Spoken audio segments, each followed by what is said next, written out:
Urgente, breaking news total, tá acontecendo agora a maior explosão de radiação no Sol do ciclo solar 25, ou seja, de todos os últimos anos, né? Desde quando começou lá para 2017, o ciclo solar atual, que ele vem aumentando cada vez mais. A gente deve chegar no pico agora em 2024, mais tardar começo de 2025, mas acontece agora. Tá acontecendo, inclusive, para vocês terem uma ideia, eu tô com problemas para conseguir dados, porque acaba de acontecer e ainda está em andamento, pessoal. A coisa é forte, muito, muito forte. E o pior, né? Esse não é o único. Essa mesma região ativa, ela já vem produzindo explosões de radiação nas últimas horas. Só nas últimas 24 horas a gente teve 2 explosões e agora a terceira, recordista de classe X 6.2 ou 6.3, ainda estão analisando isso, então já é então a recordista, a explosão de radiação recorde. E os efeitos, pessoal, para vocês terem uma ideia, eu comecei a perceber no meu celular, enquanto eu comecei a preparar a pauta aqui do vídeo, eu pensei, vou abrir o GPS aqui, até porque a gente está no terminador, ou seja, entre dia e noite aqui no Brasil, então os efeitos de GPS eles são mais intensos, já vou falar sobre isso. Abri o GPS, ele ficou bugado total, então se você estava aí usando o GPS na última hora, mais ou menos, né, de uma hora pra cá, você deve ter notado problemas com GPS. Eu notei também, eu sou testemunha. O Cris tá aqui como testemunha, como prova. Eu tentei tirar um print do meu GPS, porque ele até apareceu uma mensagem que nunca tinha aparecido, né, problemas de localização, alguma coisa desse tipo. O meu fica andando meio bobo, assim, vai parar em lugares que ele nunca para, porque eu sempre olho aqui o GPS. Pra vocês terem uma ideia, hoje não ia entrar vídeo. Eu já tava me coçando por conta das 2 explosões de radiação que teve agora nas últimas horas, nas últimas 24 horas. Mas eu pensei, não, talvez eu vou guardar pra amanhã porque eu vou trazer mais coisas, né? Só que aí me acontece isso. De repente eu tava ali, né, tipo sem fazer nada, olhando o que tava acontecendo com o Sol. E aí eu percebo isso. Eu tomei um susto de verdade, porque na hora que aconteceu não tinha nem imagem, não tinha nada. E pra vocês terem uma ideia, olha aqui o efeito. Se liga nisso. Olha o efeito de blackout de rádio, boom, instantâneo. Olha o tamanho disso, olha o absurdo. E para vocês terem uma ideia, um satélite GOES, já era, pelo menos por enquanto, não tá conseguindo decifrar ali o que ele tá pegando do Sol. Simplesmente absurdo isso que tá acontecendo então, agora, né? Não é que aconteceu, está acontecendo, né? Aconteceu, começou alguns minutos atrás e ainda está acontecendo, tá? Eu peguei no momento em que começou mesmo esse flare de radiação de classe X 6 ponto alguma coisa, né? Mais do que 6. Eu vou mostrar tudo pra vocês. E você veio tropeçando, né? Eu vim tropicando aqui, né? Eu vou mostrar pra vocês, inclusive, quais as implicações, os efeitos que a gente tem disso, né? Além daquele blackout de rádio. E o mais importante, o que nos aguarda pros próximos dias é muito sério. E eu vou pedir a ajuda de quem? Do Jack, né? Que pulou da cama com tanto entusiasmo que ele sentiu até tontura. Vamos por partes. E isso que vocês estão vendo, bem aqui, olha o tamanho dessa explosão de radiação. A intensidade dela foi muito, muito forte. Se liga nisso, a gente teve 2 explosões já de classe X, né, aqui, 2 seguidas, e agora essa daqui. Essa quase foi de classe X, foi de classe M, alguma coisa ali, e agora de classe X, né? Foi da região ativa AR. Aqui é o alerta que acabou de sair pela NOAA, tá? Ele saiu quando eu ia começar a gravar o vídeo, eu vejo o alerta da NOAA ali, falando sobre isso, né? Fala sobre o blackout de rádio de classe R3, vai de R1 até R5, tá? E aqui a gente vê a imagem do GOES aqui, bugadona, né? Não tem como ver ali, dá pra decifrar alguma coisa aqui, Isso é o Sol, tá vendo aqui, É o Sol, mais ou menos, né, passando por aqui, e aqui é o ponto onde está acontecendo o flare de radiação. Isso porque essa radiação, ela atinge também os observatórios que estão lá no espaço, né, fazendo monitoramento do Sol, e buga eles também, tá? Qual que é a culpada disso? Região ativa 3590, né? Essa região ativa, ela já estava se mostrando mesmo estando no lado oculto do Sol. Ela acaba de surgir, né? Você já suspeitava dela, né? Na verdade, o que acontece? Percebia-se ali uma mancha muito grande no lado oculto do Sol. Como que eles percebem isso? Por heliosismologia. Não é por terremotos no Sol, mas é parecido, né? Eles percebem regiões ativas no lado oculto do Sol que estão para surgir conforme o Sol ele faz esse movimento de rotação. Então tá para ficar visível pra gente aqui de acordo com o nosso ponto de vista. Isso aqui já era grande, tava aparecendo ali, tava surgindo. Só que quando ele surge, a gente percebe o quê? Que a polaridade dessa região ativa, ou seja, o campo magnético ali, as linhas de campo magnético, eram de boas, tava tipo sossegado, né? Só que começou a crescer essa mancha aqui e aí a polaridade dela começa a ficar cada vez mais intensa ali, né? As linhas de campo magnético se entrelaçando. Então, agora, ela é uma região ativa com polaridade beta, gama, delta. É o tipo mais complexo que existe, né? Será que ela é tão ativa que nem o pessoal que vai no like? Eu acho que não. O pessoal que gosta do vídeo deixa o like é muito maior, né? Se você estiver gostando do vídeo, não esquece, deixa o like aqui embaixo, se inscreve no canal, ativa o sininho das notificações para não perder nenhum vídeo novo. É até bom você fazer isso porque o YouTube vai saber que você quer ter esse tipo de conteúdo e quando acontecer alguma coisa assim, você vai ser alertado, né? Outra coisa também, se você quiser ajudar ainda mais o nosso canal a ganhar relevância aqui no YouTube e cada vez está produzindo conteúdo com mais qualidade, considera clicar aqui embaixo em tornar-se membro ou em seja membro. Você vai ter acesso a conteúdo exclusivo e ainda por cima vai estar dando aquela força pro canal Galeria do Meteorito, né? Só que no momento quem tá com força é essa região ativa, né? A 3590, né? Tanta força que você vê que ela quase derrubou o Góis, que tá aí meio tonto. O Góis tá bugado, Jack né? também ficou tonto. O Jack ficou tonto. E você também. Eu tomei um susto, né? Aqui, ó, essa região ativa, ela produz, então, esse apagão de rádio aqui, né? Ó, se liga nisso. O Brasil escapa por muito pouco ali do apagão de rádio. Só que não passa ileso, já vou falar sobre isso, tá? Tá atingindo frequência de pelo menos, no mínimo aí 30 MHz, né? O meu GPS, como eu disse, ficou flutuando, né? Uma precisão muito, muito baixa. Por que que isso acontece, Richard? Por conta do terminador. O que é o terminador? É o que divide o dia e a noite em um objeto. No caso, o terminador da Lua é quando a gente observa a Lua naquele ponto onde ela está iluminada e o ponto em que ela não está mais iluminada pelo Sol, né? Então o terminador da Terra, ele vai variando também por conta do ciclo dia e noite. Então, os efeitos de GPS, eles são mais intensos sempre no terminador. Eu gostei desse terminador, né? Que parece o Terminator lá do filme, mas parece não é. Isso. Não é. Mas é quase isso, é o terminador do dia, né, no caso. Onde termina o dia. Então os efeitos de GPS, eles são intensos. Talvez agora já não estejam mais intensos, porque até esse vídeo chegar pra vocês vai ser mais ou menos umas 9 e pouquinho da noite, né? Então, talvez não esteja ainda. Mas se você estava usando o GPS, né, você pode ter percebido algum efeito aí no seu celular, né?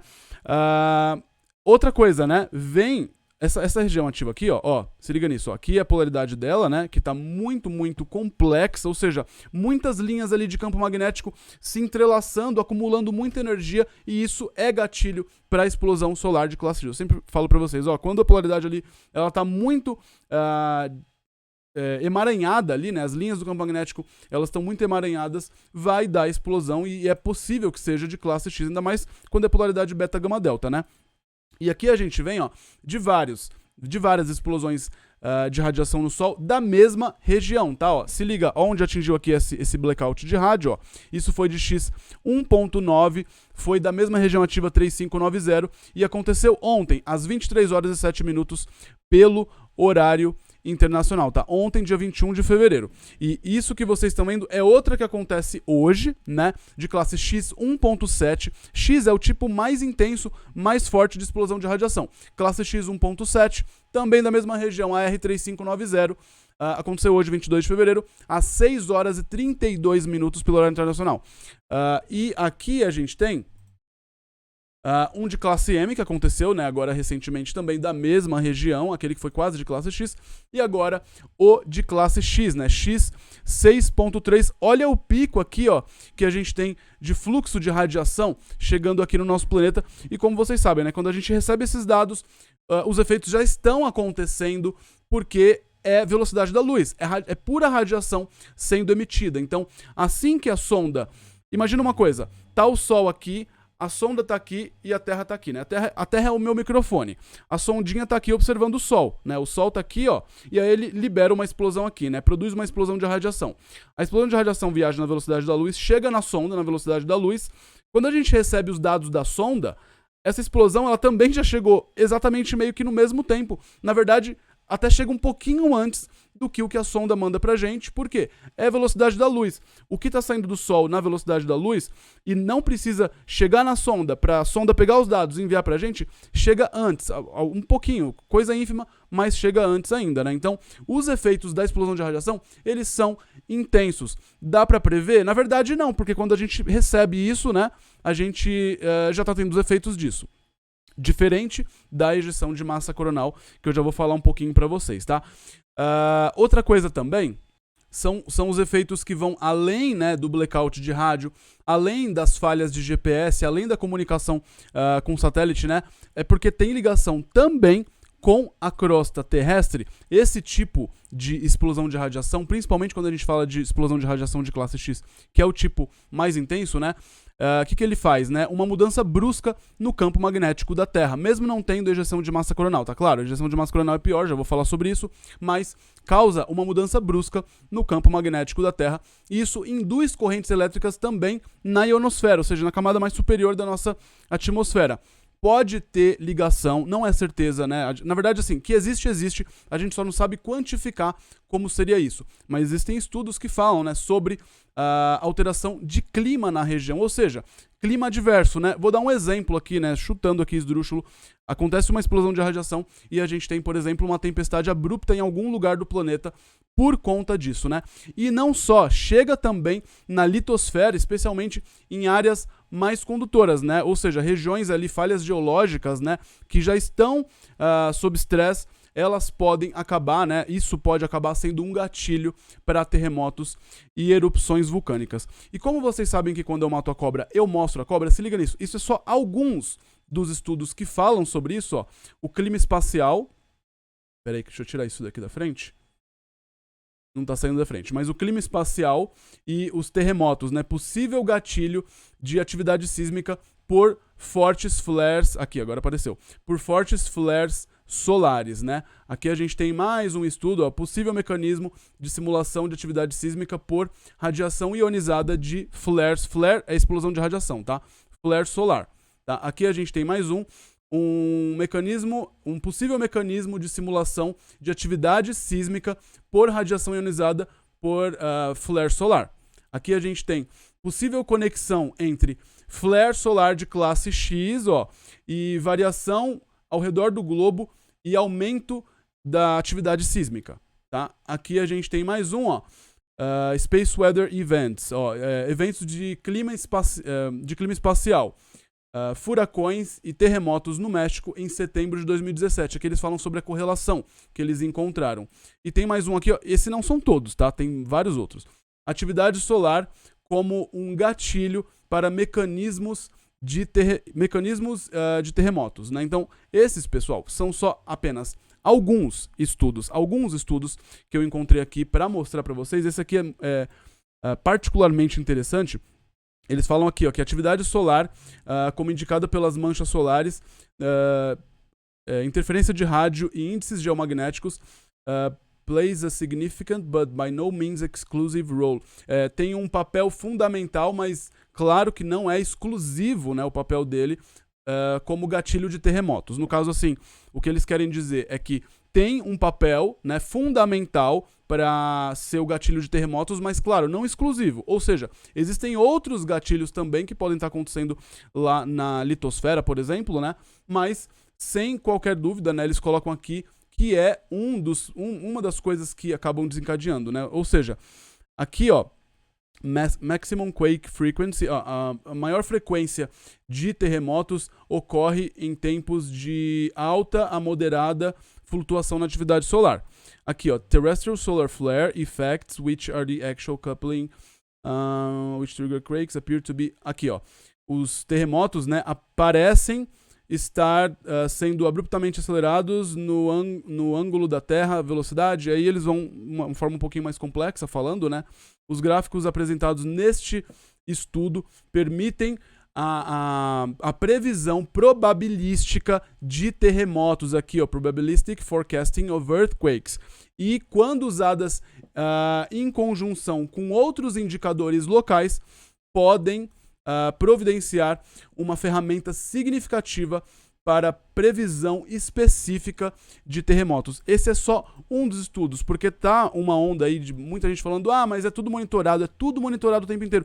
Não é porque é monitorado que ele é controlado ou controlável, né? Sim, o Sol ele é monitorado o tempo inteiro, só que a gente não tem como prever quando a gente vai ter uma explosão de radiação como essa, né? A gente sabe que, assim, a probabilidade, quando assim como eu expliquei para vocês, né? Ó, aqui a gente está tendo uma região ativa com polaridade beta, gama, delta. A probabilidade dela produzir uma explosão de classe X é alta, mas assim, pode acontecer, pode não acontecer, tá? Ou pode acontecer daqui a 2, 3 dias, daqui a 5 dias, como pode acontecer daqui a 1 minuto. A gente não tem como prever exatamente quando vai acontecer. E quando acontece, pega a gente desprevenido sempre, tá? Agora, a ejeção de massa coronal é diferente, né? É um material do Sol que é lançado, um verdadeiro tiro de bazuca que é lançado para o espaço. Isso sim, a gente percebe, a gente vê. Aqui teve também ejeção de massa coronal. A gente tem poucos dados agora, por enquanto, porque está acontecendo ainda, né? Esse evento. Mas já dá para perceber que tem aqui, ó, características de ejeção de massa coronal. Não é com essa imagem que a gente vê ejeção de massa coronal para começar, né? É com as imagens do LASCO C2 e LASCO C3 do Observatório Sorro, mas por essas imagens já dá para ter uma ideia, né, que está tendo aqui uma expulsão de material. A gente percebe aqui ao redor de onde está acontecendo a explosão solar, material sendo expulso, a gente começa a perceber uma expansão ali de material em toda essa área, em toda essa região, e isso é o quê? Ejeção de massa coronal. A gente vai ter mais dados, até amanhã com certeza a gente vai ter muito mais dados, né, sobre isso, e a gente vai entender exatamente como que foi essa ejeção de massa coronal. Mas mesmo sem ejeção de massa coronal, ou seja, sem esse material solar chegando aqui, né, só esse pulso de radiação, esse flash de radiação da explosão solar, como é esse que está acontecendo nesse exato momento, isso já induz correntes elétricas na ionosfera. E como eu disse, além de ter ali mecanismos que podem alterar o clima na região, não só, né, chegam na litosfera, especialmente em áreas mais condutoras, como eu disse, e em falhas geológicas, né? Para vocês terem uma ideia, isso chega até 15 quilômetros de profundidade, né? Só para vocês terem uma ideia. Isso pode induzir, então, correntes telúricas ali, né? E gatilhos, e ser o gatilho de terremotos. Ah, o Richard está prevendo que vai ter terremoto por conta dessa explosão de radiação. Não é isso que eu estou falando. O que eu estou dizendo é que existem estudos que mostram que explosões de radiação de classe X têm uma ligação com terremotos, automaticamente com erupções vulcânicas, possivelmente também tsunamis e coisas desse tipo, né? Grandes eventos que dependem de movimentação de placas tectônicas. Não que vá ter um terremoto, não é isso, mas a gente está tendo sim um gatilho, de acordo com vários estudos que eu acabei de mostrar para vocês, a gente está tendo sim um gatilho para que esse tipo de evento aconteça nas próximas horas, principalmente de acordo com alguns estudos, leva de 1 a 2 dias para esses efeitos serem percebidos e causarem alguma coisa, né? Mas como eu disse, o pior, pessoal, o pior não é nem isso, tá? São as ejeções de massa coronal, que como eu disse, parece que teve uma ejeção de massa coronal aqui.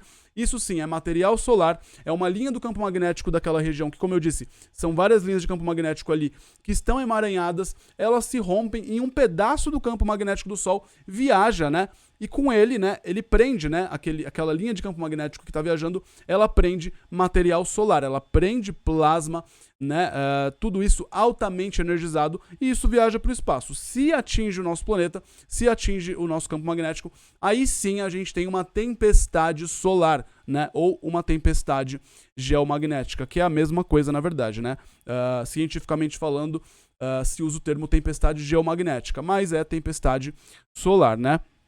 Como eu disse, isso sim é material do Sol altamente energizado que chega aqui no nosso campo magnético, se conecta muitas vezes com o nosso campo magnético, não é sempre que se conecta, mas pode se conectar com as linhas do nosso campo magnético, e aí sim a gente tem efeitos muito mais intensos, e não só no lado diurno, como é isso que aconteceu agora, né? Que está acontecendo no lado diurno. Aí não é só no lado diurno, aí é em todo o planeta Terra mesmo, né? Como eu disse, se teve ejeção de massa coronal, que não é certeza, mas se teve, eu acredito por conta da posição que está aqui no Sol, que caso tenha uma ejeção de massa coronal aí, a gente confirme isso nas próximas horas ou até amanhã, que provavelmente, na minha opinião, não deve ter nenhum componente que atinja o nosso planeta. Se atingir, vai ser meio de ombrada, não foi bem direcionado. Mas isso vai mudar, né? Essa região ativa R3590, ela vai ficar de frente para a Terra, ela vai ficar de cara com a Terra na região mais central aqui do Sol a partir desse fim de semana, tá?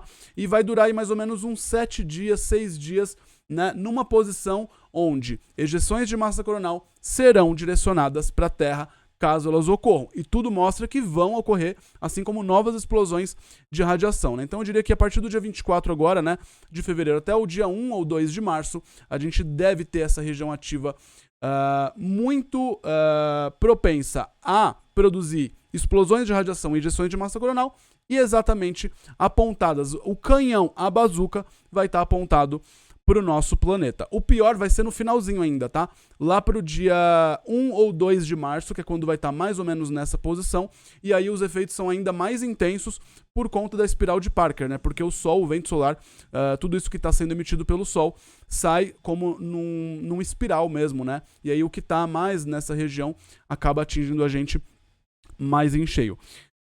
Seguimos acompanhando a atividade solar. Isso aqui foi uma breaking news, como eu disse, não ia sair vídeo hoje, mas não tinha como não passar isso para vocês, porque é muito breaking news, né? Qualquer novidade a qualquer momento, por isso que eu digo, né? Sigam-nos em todas as redes sociais. Qualquer alerta a gente posta story, a gente posta vídeo curto, então sigam, todos os links estão aqui, pessoal. Aqui na descrição desse vídeo. Richard, qual que é a chance do meu aparelho, do meu celular, do meu computador ter problemas por conta de explosão solar, né? Eu já falei, por exemplo, sobre o fim da internet, né? Isso que estão falando bastante sobre o fim da internet. Já falei sobre isso num vídeo, eu vou deixar no card aqui em cima. E sobre o seu celular, o seu notebook, a sua TV, né? Seu aparelho aí doméstico, qual que é o risco que ele tem se a gente tiver, por exemplo, uma tempestade solar extrema, o que é bem provável de acontecer nos próximos meses ou no máximo nos próximos anos. Qual que é a chance disso acontecer, de você ter problema no seu celular? Para quem não viu esse vídeo, vou deixar no box aqui para vocês agora, tá certo? Bom, pessoal, então basicamente é isso. Vejo vocês no próximo vídeo. De olho no sol, porque a coisa tá quente e tudo muda de um minuto pro outro. E até a próxima. Fui. Tchau, tchau.